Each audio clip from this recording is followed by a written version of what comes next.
structures such as a tree. So maybe it's not such an accurate description. So more general description could be called cryptoeconomic science. Economic science, I think, has always been viewed as not so precise compared to natural science. But I think cryptoeconomic science could be precise. And so particularly in this talk, I will draw connections between natural sciences and cryptoeconomic sciences.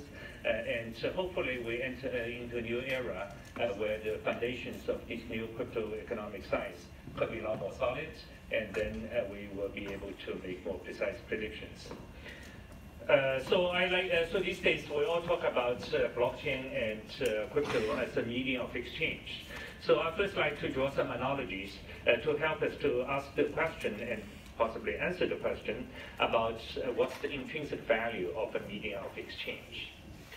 So very early on, I give an example, since I'm a theoretical physicist, I give an example in terms of physics. But hopefully this is an example all of you have learned in high school. When you have two charges, or when you have many charges, we describe the interaction first in terms of a pairwise interaction. Like charges repel, and like charges attract. But the most remarkable thing is that they can interact with each other at a distance, and when they're even very far separated. And this has always been viewed as with some suspicion and inconvenience. First of all, this idea of action at a distance sounds very strange, because in our daily experience we only feel force when we're in contact with something. But also it's a very inconvenient way of describing, because if I have n such particles, it requires roughly n squared such interactions. So later people invented the idea of a field. So then the idea is that I have a charge, I generate a field first as a medium of exchange, and then these fields in turn act on another charge. So this then has two advantages. So the interaction between the charge and the field, there's only n such interactions rather than n squared. But also it's kind of a mathematically convenient way to describe the interaction. So this is quite analogous, I think, to the case of economy, because early on in human economy, in very primitive economy, we start with barter exchanges. We exchange goods for goods without a medium of exchange. And that has been very inconvenient. For example, if I want to exchange fish with apple, it requires a double coincidence of wants. I have to happen to want your apple, and you have to happen to want my fish. And that probability is much smaller than later when we use monetary economy, where we only have one kind of exchange. So because of this reason, money was invented, and so we first exchange goods to money and then goods to other goods. So you see the analogy is very, very precise. Whether we describe pairwise interaction between charges, this is like barter economy, and then we describe the interaction between charges through a medium of exchange, which we call electric field. And in this case, in the monetary economy, we exchange things into a medium of exchange, which is money, and then we exchange money into something else. But then the question, we always view money with some suspicion, especially if we have paper money, and we always like to ask, what is the intrinsic value of money, especially if we're holding a piece of paper. And the same question has been asked in the world of science. What is the intrinsic value of this medium of exchange? Is this just a convenient way of bookkeeping, or does it have some kind of intrinsic value? Does the electric field have some intrinsic value? Actually, this question was asked but then answered by Albert Einstein. So in the very early on, it was just introduced as a matter of convenience. It's some bookkeeping device or mathematical construct. People didn't view it as having some physical reality. But Einstein changed that. You may all know Einstein is famous for special and general theory of relativity, but he did not receive Nobel Prize for either one of them. He actually received Nobel Prize exactly for assigning an intrinsic value to an electric field, for the electromagnetic field, and namely for effect, which is called a photoelectric effect. So electromagnetic field does have an intrinsic identity and also has an intrinsic value. Now, what would be the value in physical world, in the scientific world? The universal value in the physical world is energy. And Einstein's formula assigned energy to electromagnetic field. For example, the energy depends on the frequency. The blue light will have higher energy than green light, which will have higher energy than red light. So this is a revolutionary step, and it's a step in which we suddenly, the concept that was introduced mere as convenience, as a bookkeeping device, but suddenly acquired intrinsic value of its own, and the intrinsic value can be very precisely defined through this formula. So now we come to monetary economy, and we ask, what is the intrinsic value of money? And I would like to argue the intrinsic value of money lies in its consensus. So let's compare two things. One case when we use Apple as a medium of exchange. Actually, I strongly suspect these may have been used early on in human society. Some goods which both have commodity value, but may also be used as a medium of exchange. Now, if we contrast Apple as a medium of exchange with gold, why did we eventually adopt gold rather than Apple? Apple seems to be far more useful because besides a medium of exchange, can I get some water? Besides a convenient medium of exchange, it could also have commodity value, namely I can eat it. So why don't we use Apple as a medium of exchange? And that's because there's no consensus about what is meant by one apple. So one apple can be green apple, which will have a red apple. The red apple may have more value than a green apple. Its size may differ, and it also doesn't stay on, so its value tends to decay. So if I look at the apple, I first need to ask how many days has it been there, picked from the tree, and so on and so forth. So when we look at this curve, maybe under the concept of one apple, we don't quite agree, and the value we assign to one apple varies very broadly among the participants of economy. Especially if we broadly have three kinds of people: those that produce apple, those that consume apple, and those who simply use apple as a medium of exchange.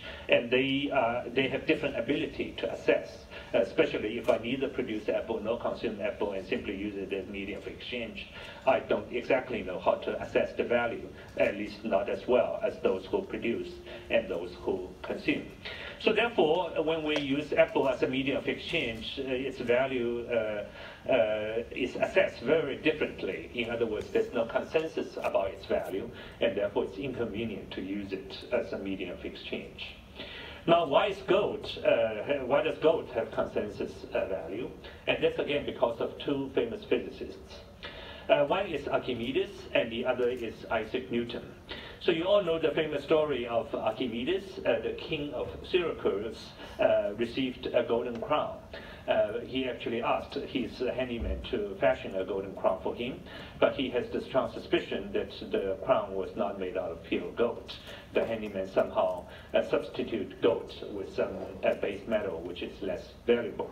So he gave Archimedes the task of figuring out whether the crown is made out of solid gold, actual pure gold, or some base metal has been mixed in without destroying the crown.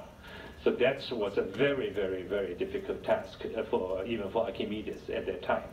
So he got very depressed the last day when the king's task he has to answer.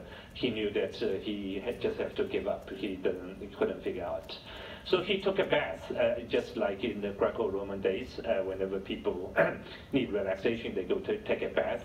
And as he was floating in the bathtub, he suddenly had an idea, know how to measure whether the crown is made out of actual gold without destroying the crown. So he basically take a scale, put the golden crown on the left, and take pure gold on the right, and exactly of the right amount that the scale balances. And then if you dip the scale into water, and they will not balance if the golden crown is not made out of actual gold, if some base metal has been mixed in. So usually base metal will have less specific weight and for the same weight, they will have more volume. Having more volume expels more water, and they have a larger floating force inside water than the pure gold. So this way, he figured it out, and in his exciting moment, he shouted, "Eureka!" And the story goes that he ran naked to the king to report his discovery. But this basically tells us that there's a simple way to assess whether 1 ounce of gold is actually 1 ounce of gold by this way of measuring. So later on, people adopted golden coin. So by 1 ounce of gold, by the Archimedes method, we know exactly what is meant by 1 ounce of gold. But people later on became lazy. They don't perform the Archimedes experiment every time. They try to assess the value of the gold. They fashioned gold into golden coins. So when you have golden coins, people try to steal some gold as it was passed along in the economy. For example, they can rub a little bit of gold around the rim of the golden coin. And if you do this enough times, let's say 100 times, to get 1 extra golden coin. So again, if this goes on in the economy, under 1 golden coin, we don't have consensus. It could be a golden coin that has been just fashioned by the mint, or could be a golden coin that has been passed around enough times that people rubbed off enough of it that it's not exactly. So by one golden coin, there's no uniform consensus. So Isaac Newton was a famous physicist. He discovered the law of motion, law of gravity, and when he became famous, the Queen of England wanted to do him a favor to give him a higher paying job. So he became the master of the royal mint. His job is to fashion those golden coins. So he has to face this problem of debasing the golden coin, namely the kind of the loss of consensus of 1 golden coin because of this business that was going on. And it was he who invented this idea to put in these stripes around the edges of the golden coin, so that when you attempt to rub it, you immediately see the stripe has been destroyed. So this was another major contribution. So these are 2 great physicists, but they contributed greatly to the monetary economy. But the essence of their contribution is to give consensus to what is meant, either by 1 ounce of gold or by 1 golden coin. So if we really understand that the intrinsic value of money lies in its consensus, we may ask, why is consensus so valuable in the natural world? Let's say we can first ask this question. So anytime, I think maybe most of you, when you wake up early in the morning, you go to your refrigerator maybe to get a glass of milk. And usually people stick some magnets on their refrigerator. So how does this magnet work? Why does this magnet stick onto your refrigerator?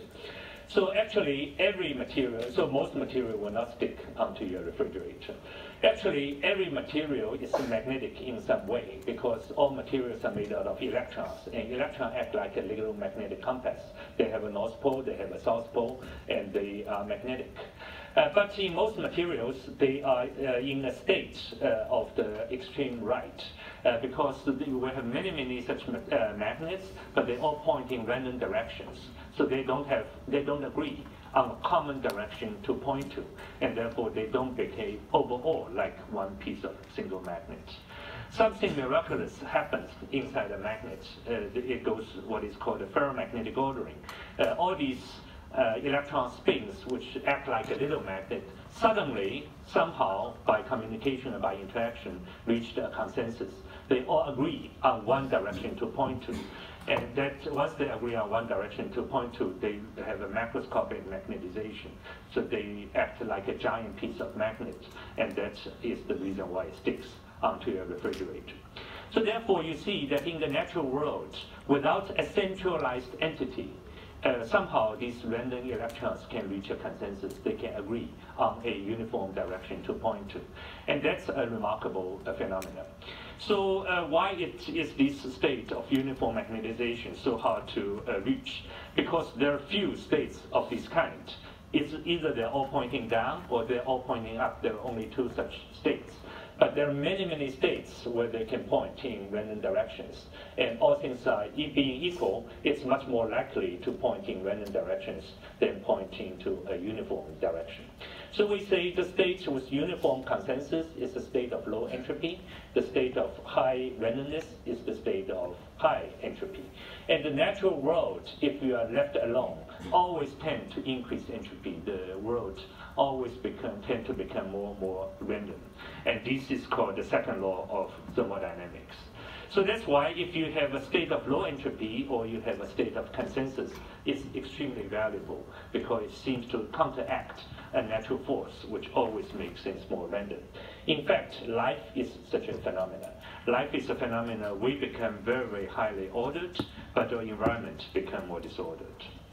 So I gave the example on the left, but this is really because before the blockchain and all this was invented, people find highly, highly counterintuitive. How come without a centralized entity we can somehow reach consensus?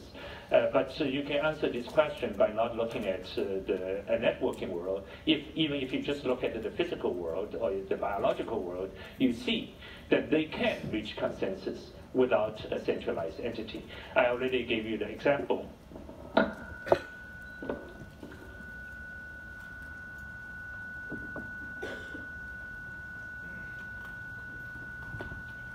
Of the magnets. So somehow, naturally, they tend to be disordered. In fact, most material are non-magnetic. But somehow, they can reduce their own entropy by becoming more ordered, but by dumping entropy somewhere else. So this is the only way to do it. You can only reach a state of consensus if you somehow can dump entropy somewhere else. A similar phenomenon also happens in the biological world. These days in the blockchain world, one word that's used a lot is called a quorum. In the Byzantine fault-tolerant protocol, we also try to reach a quorum, namely we get people to agree or reaching a consensus. And in the biological world, there's also a phenomenon called quorum sensing. So if you have a lot of bacteria, and they can all emit some receptors. So if there are not so many bacteria around one particular bacteria, it does not receive that many receptors, and he knows he doesn't have that many neighbors. But when there are enough bacteria around, then he receives a lot of receptors, and if that reaches a given threshold, all of these bacteria will decide to lighten up. So this is called bacteria fissuri. They suddenly in deep sea, when there are enough of them, they can all light up. And once they all light up, they can see even in the deep sea, and they can find food for themselves. So this is another very interesting mechanism. But again, it happens in a self-organized way. It happens in an emergent way without a centralized entity. But they can only do so by dumping the entropy somewhere else. Now let's come to the networking world. So in the system of distributed computing, so computers are made out of atoms. So in some way, you can view this collection of distributed computers. They're not so different from a collection of electrons, a collection of bacteria. They all act in some independent way, and if they're left to themselves, they all behave somewhat randomly. They don't agree on things. But in a distributed system, it's very, very important to agree on something. One of the very important things to agree on is timing. So if we want to perform some synchronized task, they have to perform the task in some choreographed fashion. So then they have to communicate with each other. They have to agree on a global time. But how can they do that? Especially if some of these computers can get hacked, and if they can behave maliciously. Is there a way to have a centralized algorithm without much cost? It can direct all these computers to behave in some collective way, even knowing some of the computer can behave maliciously. So people tried and tried and tried, and they eventually found out that it is impossible. But usually, among us, if we try something and we find it impossible, we just give up. But mathematicians are smarter than that. They actually proved that this is not possible.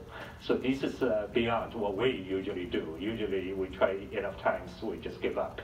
but mathematicians actually try to prove that try to save some work for the future generations. So they actually proved that a central deterministic master algorithm of this kind is not possible. And this is called the Fisher-Lynch-Patterson theorem, which says that without any cost, a centralized deterministic algorithm, there's no way to direct all of them to reach consensus. So this is very much like a phenomena or a concept we have introduced in physics, and that is called the concept of a Maxwell's demon. This is some entity, it's like a centralized entity, which can tell how each gas molecule is moving, and can somehow collect all the fast-moving molecules to the right and slow-moving molecules to the left, and thereby creating some ways to do work for a random gas. And we know another statement of the second law of thermodynamics is called perpetual mobility is not possible. 永动机 is not possible. And this is the same as saying Maxwell demon is not possible, which is the same as saying Fisher-Lynch-Patterson's theorem says that a centralized master algorithm behaving in a deterministic fashion is not possible. So somehow there has to be a cost in reaching consensus. And the remarkable thing of the blockchain world, this is why I find that at a fundamental level, this concept of proof of work in the Bitcoin blockchain is very fundamental invention. Basically, the thing we need to reach consensus about, so here the electron decide to point in the same direction, here the bacteria decide to fire up, lighten up in exactly the same time. And here in the blockchain Bitcoin world, we try to agree on a ledger, and particularly on the timing of ledger, and we cannot do so without cost. So you have to have some cost. And here it is done through by performing this hashing puzzle that you do have to waste electric energy, and in the process of doing so, you created extra entropy such that you can reach a state of lower entropy, namely agree on a ledger of transactions. So a lot of times the blockchain, the Bitcoin blockchain world has been criticized because it seems to be wasteful in wasting this energy in reaching consensus. But actually it's fundamental.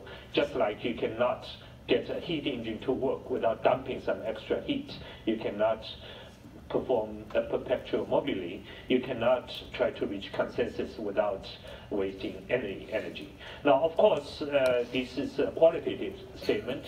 Much more interesting piece of work could be try to assess quantitatively whether there's a lower bound on the energy that you have to waste in reaching this consensus.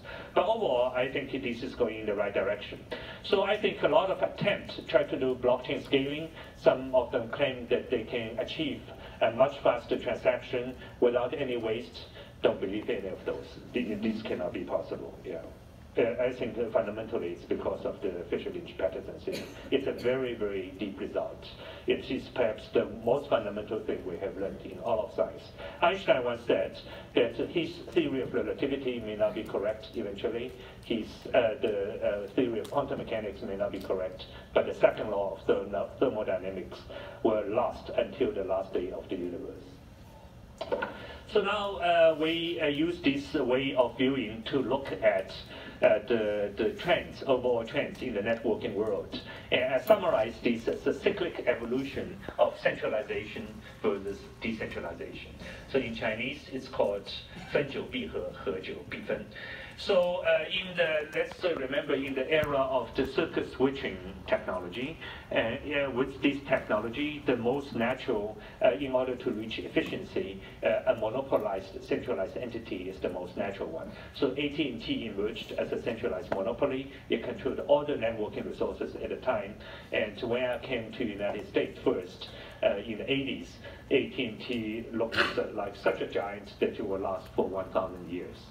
But did we know that even one small change in the networking protocol, namely going from circuit switching to packet switching, TCP/IP immediately disrupted this centralized monopoly. That in this world, there's no value for centralized monopoly, and networking resources immediately become decentralized. But then, as the networking content, as the content gets more and more spread over the network, it's become very, very hard to find information and to organize information. So therefore, centralized entities emerge again, such as Google and Facebook. And they basically use the content that all of us generate. Basically, they don't generate much content of their own, but they're just organizing and redirecting those contents. And so they're processing bits in very much the same way. With the old monopoly, let's say, of Exxon, what is Exxon doing? Exxon is rearranging atoms, right? So you can get crude oil, you're rearranging the atom, and rearranging atom is basically chemistry, and you get refined oil out. And Google and Facebook basically access the raw data, raw content that all of us create. They just organize and present in some different way, and that is become a centralized monopoly. So then with the blockchain world, I think it leads to a drastic new wave of decentralization. And this one will be most impactful. And suddenly, it becomes a self-organized way for a platform to reach trust and reach consensus. And fundamentally, it's all based on mathematics. So this is why I call this new era the era of in math we trust.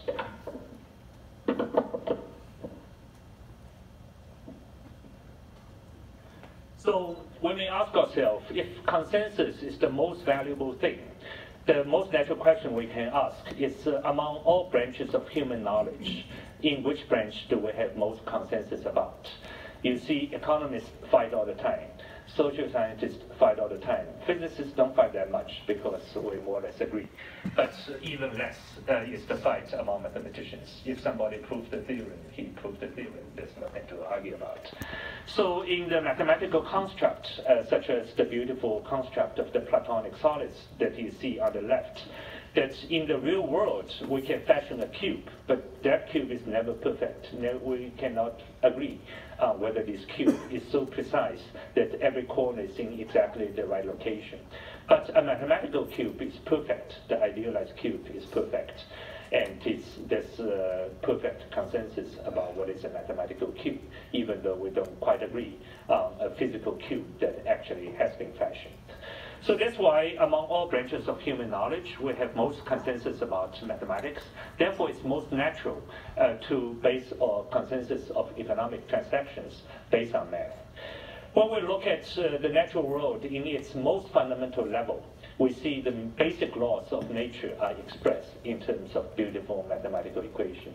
The equation you see on the right pretty much describes everything there is to the world as we know it. So math in some way is the language of God. So if we say in God we trust, we might as well say in math we trust. So what kind of math became the centerpiece of the crypto-economic science? So first of all, there are these beautiful maths of public key and private key based on elliptic curves. This is what makes a transaction possible, or signatures possible, authentications possible. The cryptographic hash function has this critical property of being a one-way function. It's very, very hard to compute, but very easy to verify. So the entire blockchain consensus protocol is based on this one-way nature of the cryptographic function. So these things, I think most of you heard about. But when you actually come out to think about a new idea on blockchain or crypto economics, many of you, a lot of the entrepreneurs get somewhat confused. So, for example, I recently heard a pitch that somebody wants to use machine learning as a consensus algorithm, that you do some machine learning computation and you try to reach consensus this way. But I think it's actually not a good idea because it does not have this one-way nature. Because machine learning is basically doing a gradient descent, and it's not a difficult computation to do. But even if you found, so it doesn't have this one-way nature, very difficult to compute, but very easy to verify. So in order to have this property of reaching consensus, it has to be very, very difficult for anyone to find the solution, but has to be very easy for anyone to verify the solution. But this is the beauty of the cryptographic hash function. It exactly has this one-way nature. there's a beautiful idea of zero knowledge proof, and this, I believe, is a piece of mathematics which will enable a data marketplace to be possible. So basically, the idea is that all our data should belong to us, and the privacy should be perfectly preserved. But still, under the condition of privacy preservation, we can still do certain kind of computation. And this is the miracle of the zero knowledge proof. A famous example, just to illustrate, is that suppose there's a puzzle, let's say the Sudoku game. It's very, very difficult to find this puzzle. It is a 9x9 grid. You have numbers 1 to 9, 1 to 9, none of them. And none of the column can repeat, none of the row can repeat, and none of the 3x3 square can repeat. So it's a very, very difficult puzzle to solve. But suppose two of us, I try to convince you that I have solved this puzzle, but I don't want to give you the solution. Maybe I still want you to try, and so on and so forth. So is it possible to convince you that I have solved the puzzle, but without revealing my solution? So I only want to give you one bit of information. Either I have solved it or I haven't solved it. But if I give you all the solution, then it contains so much more information. So the idea is to selectively leak information one bit at a time. So whether it's possible to just leak out one bit, namely the very fact that I have solved the puzzle without revealing to you the solution. And the answer is yes. It's remarkable. It's as remarkable as the possibility of the public and private key encryption, the fact that you can pass keys around and still make authentication possible. This zero knowledge proof will be a central piece of mathematics in the future of the data economy. We have talked so much about big data, we have talked so much about AI, but we haven't talked about how to do privacy-preserving data computation. And this is one way to make it possible. Then there's this idea of differential privacy, that if I conduct a survey, maybe it's a very, very sensitive survey, that each one of you may be quite concerned in giving out some private information. But there's a protocol that each one of you can add certain noise to the answer of your survey, so that it becomes not individually identifiable, but in a collective ensemble, the noise will cancel out. So then I will still recover exactly the correct statistical property of ensemble. And that's, again, because of asymmetry. Each individual care about their privacy, but if I'm conducting a statistical survey, I'm not interested in exactly what each individual answer is. So you can be free to add your noise to your data so that you preserve your privacy, but it doesn't change anything in the statistical property of the ensemble. So this is, again, a beautiful idea of differential privacy, and we're using such idea, for example, for genomics-based computation. There's the idea of formal verification. These days, smart contracts are very popular, but people just claim because a smart contract can be very, very complicated. And especially, people haven't really thought about because we say, oh, wow, smart contract is possible, a public ledger is possible, maybe the economy or finance will be fundamentally changed. But some transactions are really, really complicated. And if you're writing a smart contract, and we see there has been a lot of cases that a smart contract was not written in a proper way, like the DAO hack, and then it could have been hacked. So is there a way to verify whether a smart contract does what it's supposed to do?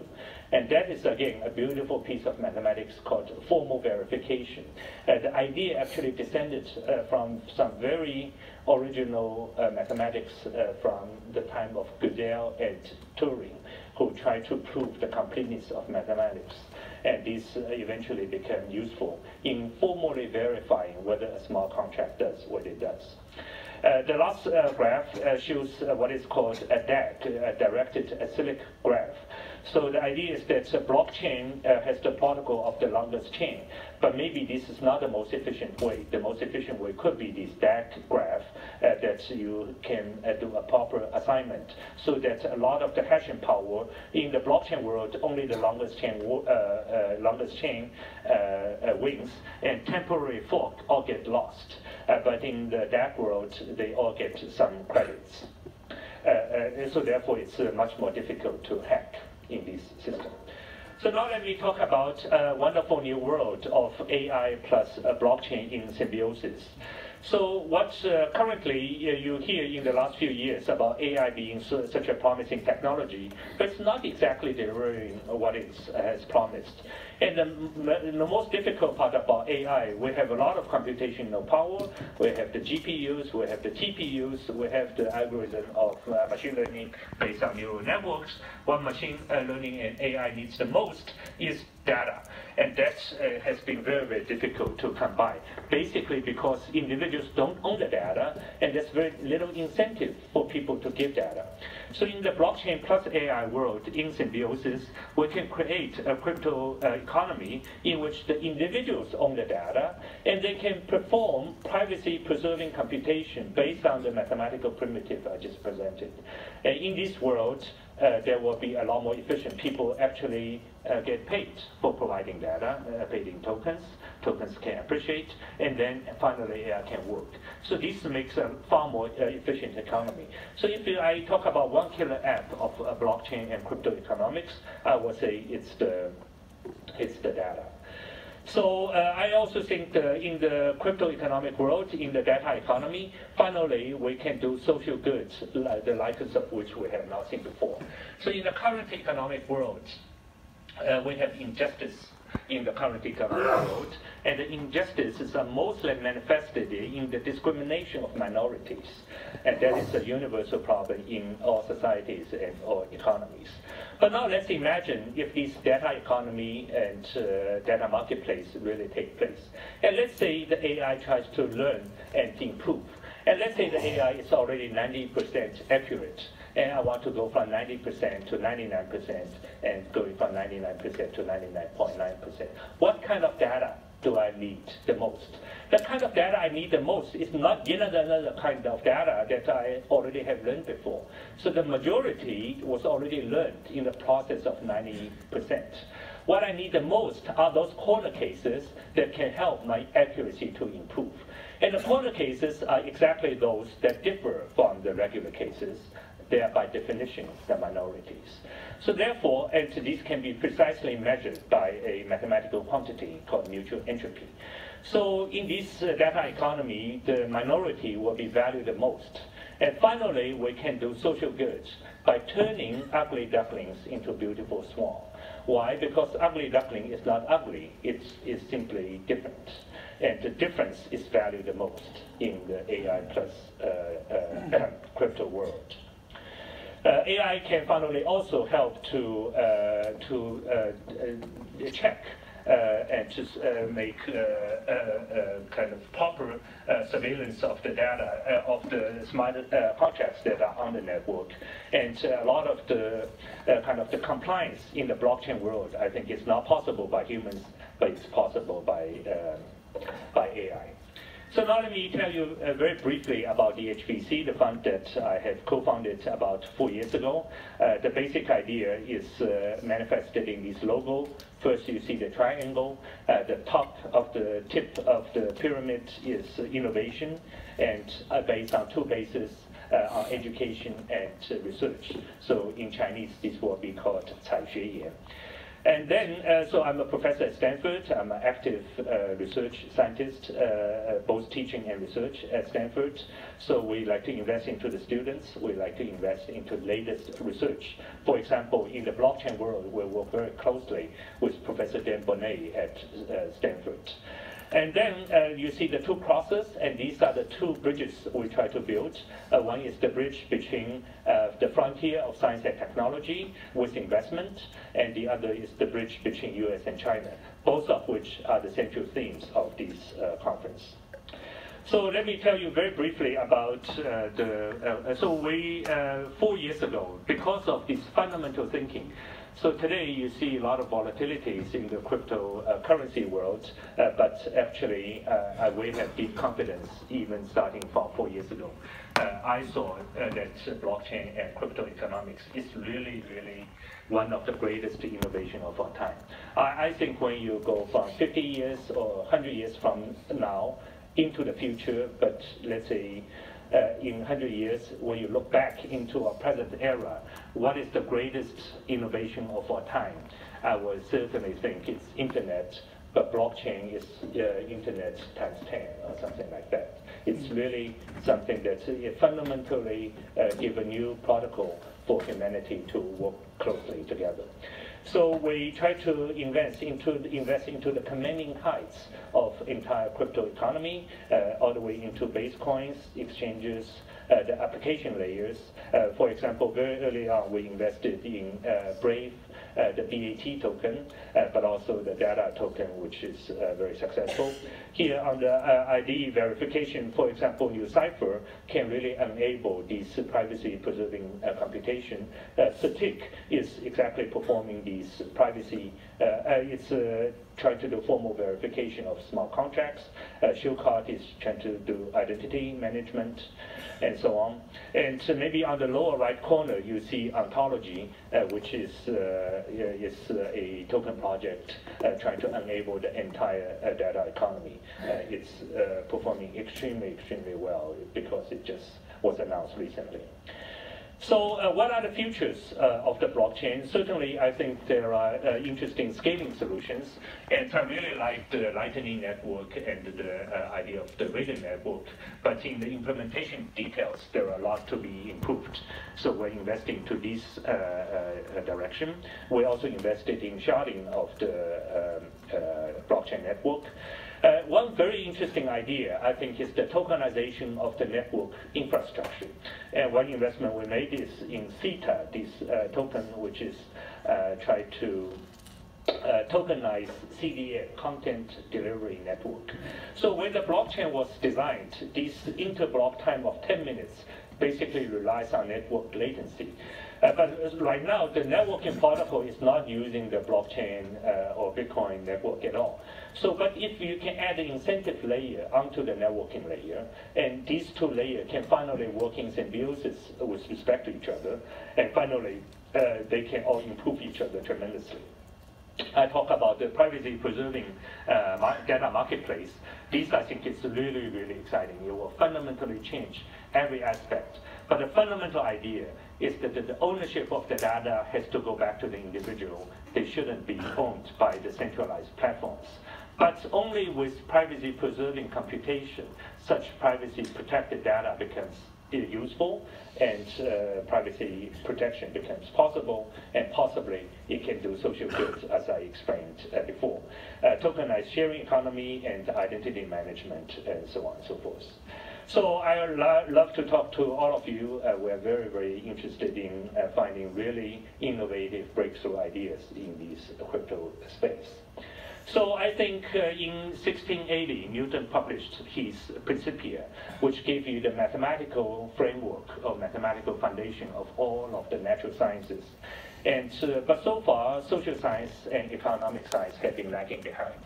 Finally, with the advent of crypto economy, and with the crypto economy based on the simple slogan of "In math we trust," I think we finally reach a new era in humanity where we can really have a precise mathematical foundation of the crypto economic science, and that will serve these tremendous progress in economic science as math did for natural science. Thank you.